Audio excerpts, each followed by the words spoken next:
Caros amigos, parece não haver dúvida de que o problema da saúde hoje é daqueles que mais preocupa a nossa população. Ninguém mais aceita ser maltratado, ter que esperar consultas por longos prazos e não obter um atendimento digno de uma pessoa humana. Nós vamos tratar desse assunto hoje com duas pessoas que se dedicam especialmente a esse problema.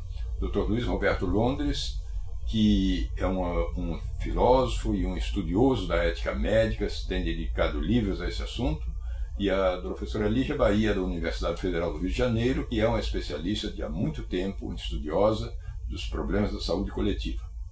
Eu peço então ao Dr. Luiz Roberto Londres que comece esse nosso debate, bem à vontade, dizendo o que é que ele acha, como é que está a situação da saúde e quais são os caminhos que devemos trilhar daqui para frente. Muito obrigado, Tomásio. A situação da saúde é quase calamitosa.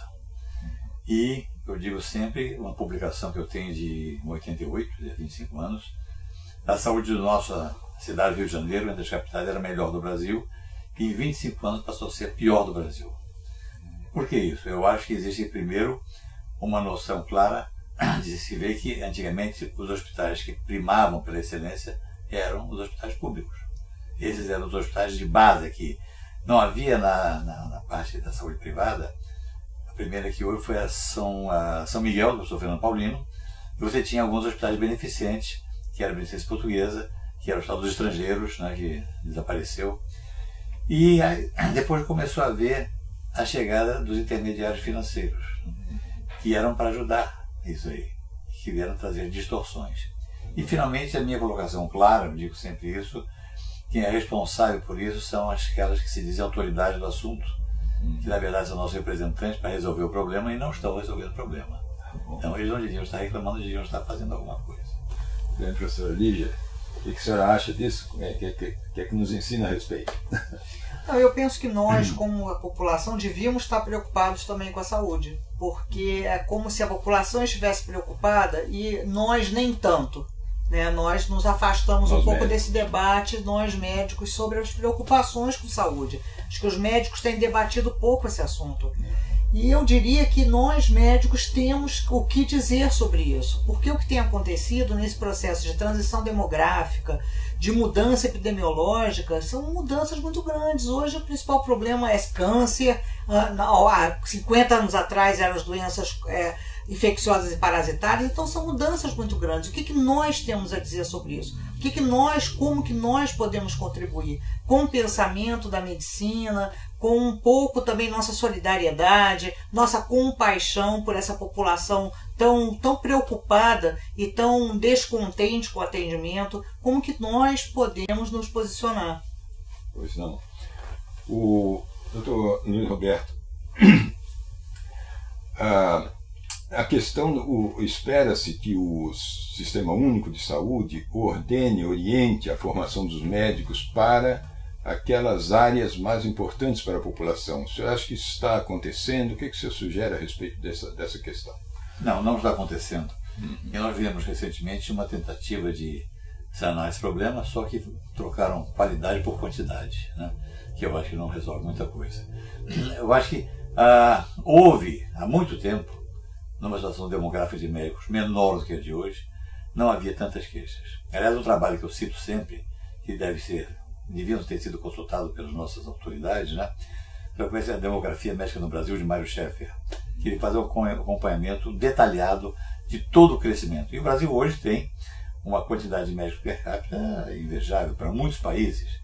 E na lei nós temos uma quantidade de escolas médicas excessiva, só perdemos para a Índia em matéria de números. Então o problema não é a quantidade. Qual é a qualidade de tudo isso? Como é que está sendo administrado tudo isso? Isso não está sendo administrado como devia. Não está sendo resolvido o problema final. E sim, são problemas intermediários sem chegar àquilo que deveria ser o resultado principal de tudo. Qual é uma das causas do problema mais importantes? Por que essas coisas não estão sendo orientadas da forma adequada, senhora Lígia? Pois é, porque eu penso assim que a gente também, esse é um debate assim importante. Esse é um problema internacional, falta médico e no mundo inteiro. A gente tem um problema hoje de defasagem na formação de profissionais médicos, inclusive nos países ricos. Estados Unidos, Inglaterra, e como é que os países têm procurado resolver esse assunto? Como que nós, brasileiros, vamos procurar resolver esse assunto?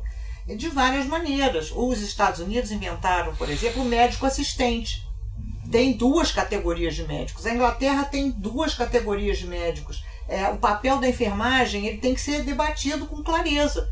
Não é? Porque depende de como será a composição da equipe para a gente definir qual é o número de médicos. Pode faltar, pode sobrar. Depende de como que o Brasil, como que o sistema de saúde brasileiro vai encarar de frente esse problema. Porque nós aqui no Brasil temos os médicos que não, assim, alguns médicos consideram que os enfermeiros não podem fazer nada, não podem chegar perto do paciente, enfermeiro serve para enxugar o suor de médico. Isso é uma concepção completamente anacrônica.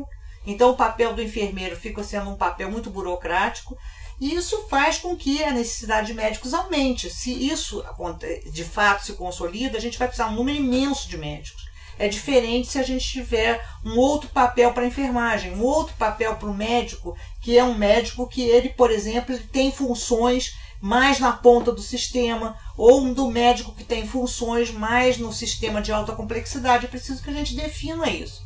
É preciso que o primeiro a gente diga qual é o sistema que nós queremos organizar, para depois definir qual é o número de médicos necessários. Nós não fizemos esse dever de casa até hoje. E as entidades médicas, elas precisam contribuir muito para que esse dever de casa seja realizado. Essa é uma discussão muito séria, um planejamento estratégico, planejamento de futuro desse país.